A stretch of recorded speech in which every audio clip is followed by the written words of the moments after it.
ഈ ഒരു വീഡിയോ നിങ്ങൾ നിങ്ങൾക്ക് അറിയില്ല ഇതന്നെ ഉള്ളു ബാത്റൂം, വേറെ ബാത്റൂം ഒന്നും ഇല്ല ഇവിടെ.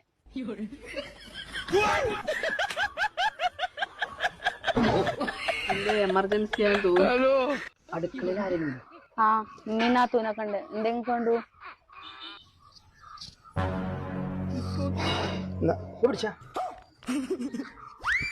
എന്താണ് എന്റെ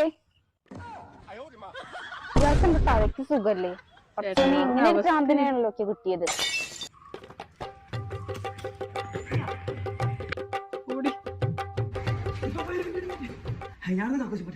എന്താണ് നേരം പെങ്ങട്ടന്റെ വാഞ്ഞേ? അന്റെ പെണ്ണുങ്ങളോട് കക്കൂസൊന്നുമില്ല? കക്കൂസൊക്കെ ഉണ്ടിപ്പാ. ഒരു കക്കൂസ് അടുക്കളോട് ചാരി കണ്ടാണ്. അടുക്കള നിറച്ച് പെണ്ണുങ്ങളാണ്. കക്കൂസും അടുക്കളയും അടുത്തടുത്താണെങ്കിൽ ഇപ്പൊ എന്താ പ്രശ്നം? അതിനിപ്പോ എന്താണ് പ്രശ്നം? ആ